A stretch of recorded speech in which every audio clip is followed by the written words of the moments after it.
자, 대한민국 대표 시어머니 전원주 마담님. 며느라, 요즘 잘해주니까 살만하니. 어머, 역시 살만하니. 네. 당당하십니다. 아유, 지금 내가 이렇게 웃고 앉았을 때가 아니에요. 누가 그 연예계 대표 못된 센 시어머니가 전원주라고 소문이 나가지고 아니 길에 가서 젊은 애들이 보면 날 갖다가 이렇게 인사하는 게 아니라 이렇게 째리고 많아요. 어머니 딸이 없어서 그러는데요. 며느리한테 너무 그러지 마세요. 이런 애들 많아요. 진짜? 네. 어머. 근데 사실 내가 센 시어머니는 맞아요. 근데 며느리도 만만치가 않아. 나는 큰 소리 치는 사람은 되레 아기가 없어요. 요거 깔아가지고 사람 잡는 게 우리 둘째 며느리예요. 절대 울리질 않아. 나는 와 그러면 그러지 마세요. 그러지 마세요. 조근조근. 예, 그게 아주 더 내가 죽겠는데 우리 아들이 정말 잘생겼어요. 정말 꿀이야. 딸의 썸을 훌들자같이 다 레퍼토리 나옵니다. 나왔어요. 며느리한테만 짤짤매요. 그래서 그냥 우리 며느리가 그래서 어머니 내가 바보 온달을 데려다가 온달 왕자를 만들었으면 어머니가 나한테 굽실거려야 돼요. 이거 며느리 얘기예요. 그래서 내가 이만한 게 올라오는데 사실 내가 며느리 가지고 야단도 많이 치고 걔가 이제 이거 좀 돈 좀 바래느라고 먹을 것도 돈 떨어지면 와요. 내가 이것을 이게 언제 돈 떨어질 때가 됐나 그러면 어머니 그러고 한참해가지고 돌아요.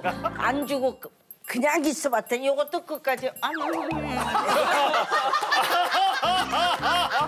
이렇게 표현을 잘하세요? 어쩜. 인물은 그냥 받쳐주었는데 애교는 또 그렇게 많아요. 우리 아들은 순해가지고 있으면 여보 기대고 난리예요. 그래 이제 나한테 생각나면 반찬을 좀 해오는데 반찬을 정성스럽게 해와야 되는데 내가 볼 때는 다 반찬 가게에서 사가지고 오는 거야. 처음에는 소리도 지르고 내가 던져버리기도 해. 던졌어? 이제는 가만히 생각하니까 우리 아들을 생각해야 되고 저게 또 구박을 받겠구나 생각하니까 요게 아첨하는데 요즘은 내가 바뀌었어요. 내가 아첨을 해요. 며느라 먼저 이렇게 보면 어떻게 했냐 이러고 저기 뭐든지 네가 하게 달렸으니까 지금은 내가 빌어요. 그러면 네 알겠습니다. 그렇게 하겠습니다. 또 그랬겠어. 이제 이거 내놓으라는 거예요. 아유 아무렴 그렇게 할까? 아니야 그렇게. 그러면 이제 돈을 내가 준비했다가 그것도 또 새 돈으로 은행에 가서 바꿔가지고 빳빳하게 넣어가지고 착한 며느라 우리 집에 보배 며느라 잘 살아라. 너는 나의 보배다 이러고 나서 내가 걔를 두 손으로 줘요. 며느라 이러고 그러면 네, 감사합니다. 아유 에이 또 그랬겠어. 에이 말도 안 되지. 아니 만약에 그렇다면 생각해보세요. 아니지. 정말. 아니 우리 봤었잖아. 혹시 드라마 대본을 읽으시는 건 아니죠 지금? 근데 뭐 그냥 이제는 내가 참고 기다리고 또 내가 며느리한테 딱딱거리면 그게 우리 아들한테로 간다는 걸 알기 때문에 내가 그냥 며느리한테 내가 굽칠굽칠 해가지고 요즘은 센 시어머니가 아니라 만만한 시어머니가 됐어요. 예. 잘하셨어요. 선생님 잘하시는 거예요. 그럼. 시대가 바뀌었기 때문에 옛날에 내가 센 것처럼 하면 그 며느리가 어머니를 모시는 거는 편한데 내 아들이 힘들어져. 그럼. 그러니까 그냥 보복 당하는구나 보복. 너무 잘하시는 거야. 근데 감사해요. 아마 네. 며느리 입장에서는 지금 이제 우리 전원주 마담님 얘기하신 것도 그렇고 네. 초반에는 막 소리도 지르고 막 그러셨다고 네, 했잖아요. 네, 네, 왜 부부 사이도 보면은 신혼 때 서로 기싸움이 있는 그럼요. 것처럼 기선제압하려고. 이런 네. 약간 기선제압하려는 어머니가 좀 약간 이건 아닌데 했던 생각 가진 적 있으세요? 저희 시어머님은 정말 순하세요. 정말 남한테 싫은 말도 순해진 게 아닐까요? 김가연 씨가 예. 순하게 만든 거 왜 아닐까요? 우리 자꾸 의심하게 되죠? 그분이 오죽하면 그렇지 순해졌겠습니까? 않습니다. 어머님은 정말 너무 순하세요. 그렇죠. 저한테는 정말 큰 행운이라고 생각하는데 네. 대신 다른 분이 있더라고요. 누구? 신누이 아니에요? 신누이? 어떻게 하셨죠? 그치, 신누이 그래. 정답. 근데 이제 저희 남편이 이제 막둥이 아들이고 위에 이제 누나들이 누나들. 셋이 있어요. 근데 셋이나 있어요? 3명이 네. 제 또래인 거예요. 애매하다. 이게 또래는 그렇죠. 남편이 좀 어리니까. 네, 남편이 어리다 보니까 또래는 예. 싸울 수 있습니다. 예. 네. 네. 거기는 기선 제압 들어가야죠. 그렇죠. 그런데 이제 세 시누이 중에 한 명이 예. 저희가 이제 공개 열애를 딱 시작한 이후에 저한테 전화가 온 거예요. 어머. 좀 말하기는 좀 불편한 상황을 얘기를 하더라고요. 그러니까 얘기를 해주세요. 불편한 상황이 만나서 무슨 얘기하는 얘기예요? 것도 아니고 그러니까 전화로 이제 그러니까 동생을- 이거 왜 거드시는 거예요? 미안해요. 본인도 모르게. 잠깐만요. 순한 본인도 며느리, 모르게. 순한 며느리인데 왜 여기까지 잠시만요. 얘기하면서. 그때의 기억이 떠오르지만 예. 잠깐 네, 얘기해 드릴게요. 이제 내용이. 자기 딴에는 네네네. 남동생과 자기 딴에는? 집에 이제 걱정을 우리 집안 식구들은 너무 순하다. 그렇지만 나는 좀 만만하다. 말을 막 하는 스타일이기 때문에 내가 이렇게 얘기해야겠다. 내가 뭐 어떤 잘못을 한 것도 아니에요. 그런데 앞으로 일어날 수 있는 상황에 대해서 막 얘기를 하는 거예요. 얘기를 하면서 너가 조심해라라는 쪽으로 하는데 거기서 제가 아직 그러니까 첫 대면을 하지도 않았는데 하지도 않았죠. 얼굴도 모르고 모르는 전화번호로 왔으니까. 근데 거기서 제가 한 바퀴 일단 돌았죠. 가셨구나. 네, 360도 회전을 하고 난 다음에 네. 정확하게 얘기했죠. 나는 그냥 당신 남동생의 여자친구일 뿐이지 이 집안의 며느리도 아니고 그렇지. 이런 얘기를 들을 필요도 없고 잘했다. 내가 결혼을 하게 되면 그렇지. 나는 그 집안의 며느리다. 깜짝이야. 나는 내가 결혼하고 그리고 나면 이미 너를 가만두지 않겠다 그럴 줄 알고. 아이 왜 그래? 아니에요. 그리고 그분이 이미 이제 결혼한 상태잖아요. 네네. 그리고 본인은 다른 집안의 며느리니 거기 갈 일을 관리해라. 나한테 지금 이래라 저래라 하지 마라. 하고 얘기를 하고 말았어요. 그러지 말았어야 그렇게 되는데. 못하잖아. 잘했어. 그래서 이제 그분하고는 첫 단추가 잘못된 거예요. 그러다 보니까 사사건건 결혼하기 전부터 어긋나는 거예요. 그러니까 다른 사람들은 사실 제가 의견을 제시하면 저희 시댁 식구들은 거의 따라와 주세요. 그러니까 제가 약간 리더십에 있게 자연과 이렇게 해야 한다 하면은 경합해가. 대부분의 어떤 일이 좀 이득인 부분이 더 많기 때문에 많이 따라주시는데 한 명은 꼭 딴지를 걸어요. 꼭 딴지를 걸고 그분이. 네, 그분이 그리고 자기가 뭔가를 주도를 했다가 제가 안 따라가잖아요. 그러면 또 이렇게 약간은 이제 아니 근데 그러면은 좀 이상한 게 그분은 혼자 사세요? 그렇지 않아요. 시집을 갔을 거 아니에요? 시집을 갔죠. 그 집은 네. 별일이 없어요? 자기 집 살림도 바쁠 텐데. 아까 얘기한 대로 우리 집 식구들은 다 너무 조용하고 그러니까 내가 총대를 매겠다 그렇게 정확하게 얘기를 한 거예요. 그래서 왜 총대를 매느냐? 왜 총대를 매느냐? 그 총대 내 거다! 이게 이러면 이제 약간 이런 식으로 해서 정확하게 얘기하다 보니까 사실 지금은 거의 얘기를 안 해요. 진짜? 예. 근데 어머니가 가인이한테 네. 넘어온 거지. 아니 근데 시어머니가 이런 아세요. 관계를 왜냐면 사실 시어머니 앞에서 싸웠거든요. 아 잠깐만 아까 순한 며느리라고. 그 시어머니가 순해질 수밖에 없어요. 되게 순하게 둘이서 내 싸웠어요. 앞에서. 그러니까 처음부터 둘이 싸우려고 싸운 게 아니에요. 근데 이게 시작이 잘못됐다라고 했잖아요. 그렇지. 그런데 이제 이런 거 있잖아요. 가족 간에도 할 얘기가 있고 못할 얘기가 있는데 해서는 안 되는 얘기를 한 거예요. 선을 넘었어. 네, 그쪽에서. 많이 넘었어요. 그럼. 그 부분에 대해서 어머님한테 제가 말씀을 드린 거예요. 그거를 둘이서만 얘기만 하게 되면 이 얘기를 만약에 부모님이나 옮기게 오해하실 수 되면 있으니까. 다르게 변형이 갈 수 있기 때문에 이 앞에서 얘기하자고 한 거예요. 어머님 앞에서. 어머님 앞에서 얘기하자고 해서 둘이 얘기를 하다 보니 둘이 감정이 격해질 거 아니에요. 그러면서 이제 싸움이 된 거고 어머님은 일단 말리셨죠. 형제 간에 우애가 있어야 된다고 하셨지만 억지로 할 수는 있어요. 저는 연기자이기 때문에 대사 배우듯이 정말 얼굴 표정은 온화하게 하면서 말은 막 뼈 있게 한다든가 뭐 다른 방법을 해서 할 수 있겠죠. 그렇지만 저는 그러고 싶지 않습니다. 저는 가식적으로 살고 싶지 않고 어차피 가족 모임에 와서 내가 막 사람들이 있는 데서 가식적으로 행동하고 싶지 않으니까 그냥 서로 모른 척 하자고 했어요. 모른 척. 그럼 지금 모른 척하고 살아? 모른 척하고 살고 있어요. 그게 참 이게 싸움의 전술 중에 하나가 한 번 양보하고 지면은 진짜 늘 이 사람은 이길 수 있는 상대라고 생각해서 도발을 하고 인간관계에서 있잖아요. 보이지 않는 그 서열이라든가 그런 게 있지 않습니까? 인간관계에서 며느리로 쭉 사셨잖아요. 또 신재훈 마담님이 사시면서 또 이제 또 고귀한 그 조영구 씨를 낳은 그 시댁과의 관계에서 고귀한 아우 영구님을 낳으신 그분들 사이에서 느낀 어떤 그 기선제압. 아 저는 네. 이렇게 기선제압을 뭐 이렇게 하고자 하는 건 아니었는데 네. 지금 생각해 보니까 제가 좀 어머니 가슴에 좀 대못을 박았던. 진짜 마담님도. 진짜? 대못을? 근데 왜 선무당이 사람 잡는다고 안 그렇게 생긴 애가 막 그러면 더 충격이 오잖아요. 근데 이제 처음에 이제 아이를 가졌는데 얘가 이제 아들이라는 거를 이제 알게 됐어요. 그러니까 저희 시댁에서는 이제 조영구 이제 영자 돌림에 그 밑에는 진자가 중간에 들어가요. 그러니까 조진모가 돼요. 조진모가. 네. 그래서 아니 왜 그래? 내 아들의 이름이 이미 정해져 있어. 근데 이미 조졌.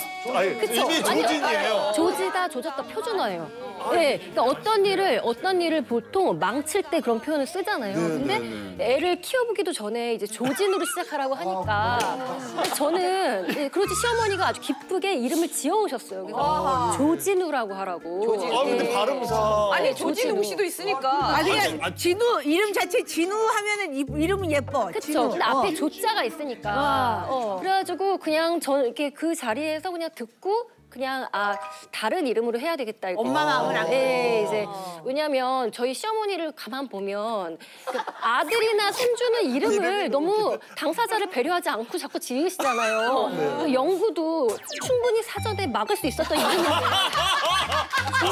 조영구 이름 예쁜데. 이름 예뻐요, 영국 씨. 실명.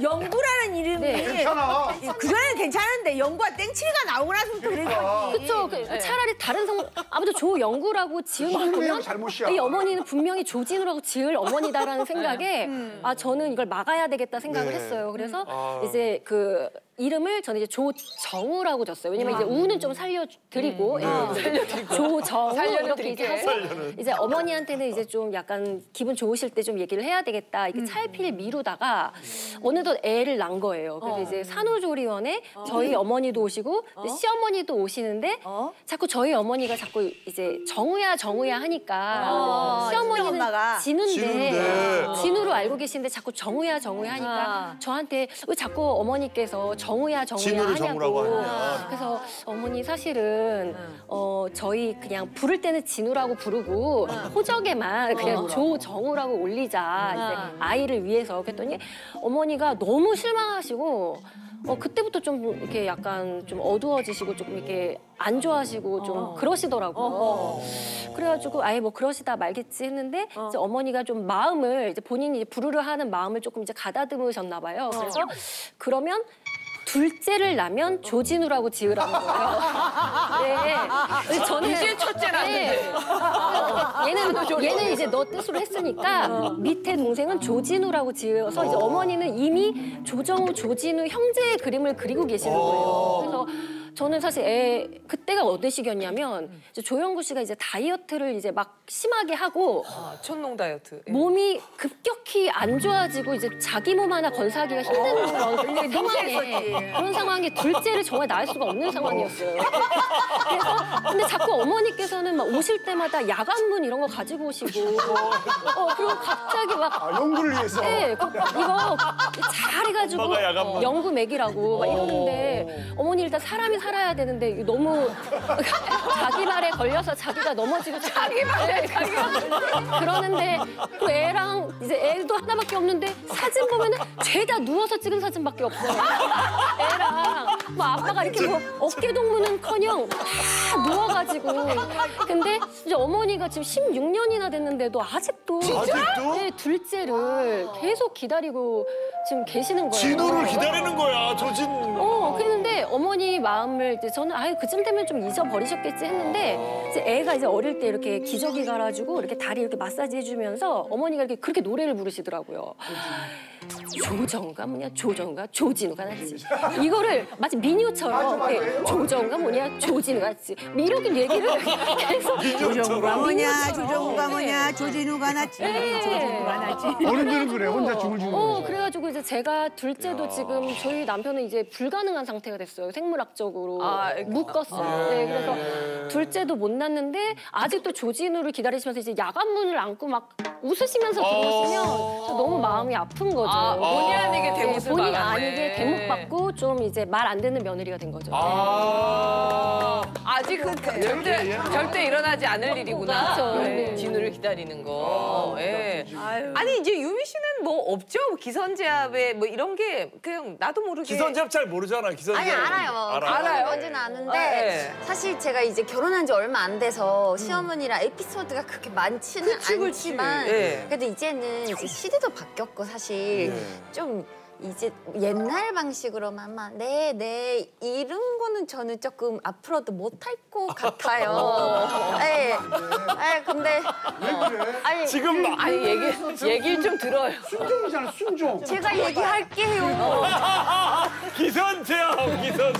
예, 얘기하세요. 제가 이제 좀 나이가 이제 올해 40살이에요. 벌써 그렇게 됐어요? 아유미가? 40살이네.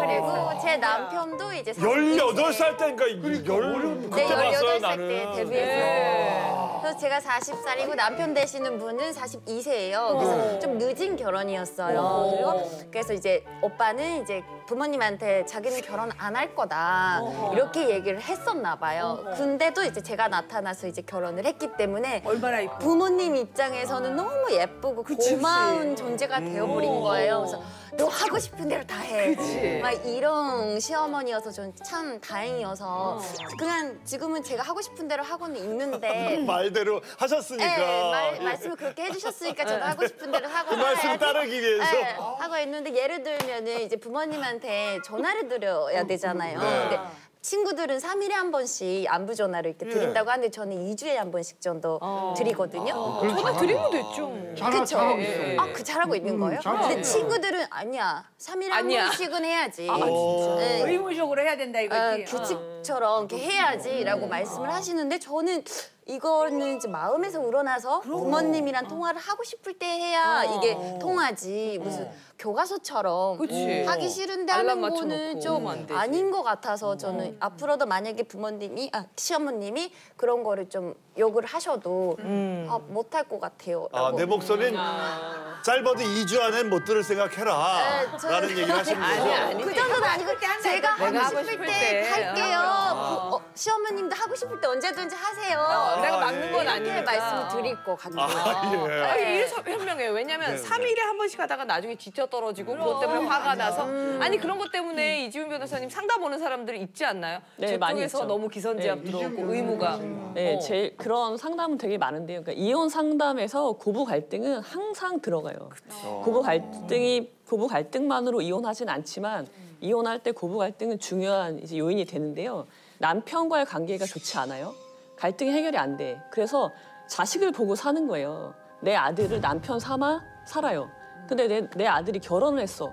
그러니까 이제 나도 같이 결혼한 것 같은 그런 감정을 느끼는 거거든요. 그러니까 마치 아들을 공공재로 생각을 하는 거예요. 내 아들이 우리 집안의 이거는 공공재야. 그러니까 아까 신우도 그렇게 얘기할 수 있는 게 얘는 우리 집안에 같이 쓰는 아들이야. 같이 써야 돼. 그러니까 근데 난 결혼했으면 며느리 입장에서 남편은 내 거죠. 그렇죠. 내 건데 자꾸 시어머니가 개입을 하는 거예요. 그러니까 기선제압이란 말이 들어오는 거예요. 우리가 친정에서는 그런 게 전혀 없잖아요. 딸이니까. 딸을 무슨 아들처럼 그렇게 기대하거나 그런 집은 많지 않으니까. 근데 아들한테는 그런 기대가 일단 있어요. 그래서 기선제압을 하는데 며느리 입장에서는요. 그 선을 잘 잡아야 돼요. 처음에. 이 선을 넘으시면 며느리 입장에서는 그것에 대항해서 싸워야 돼요. 그러니까 상대방이 싸우자고 하는데 내가 안 싸우면요. 그 선이 무너져요. 그러면 관계가 무너지고요. 며느리는 결국 참겠죠, 처음에. 참지만 그게 결국 쌓여서 나와요. 그럼 관계가 진짜 조금 무너지면 고칠 수 있는데 완전히 무너져 내리는 거예요. 그럼 서로 상처 입고 관계가 끊어지게 되는 거죠. 그래서 중요한 거는 타인성을 진짜 인정해야 돼요. 내게 아니란 말이에요. 아들은 내게 아니고 결혼했으면 이제 며느리 거거든요. 그걸 인정해야지 원만한 관계가 맺어질 것 같아요. 아직까지 구독과 좋아요 안 누르셨어요? 지금 당장 눌러주세요.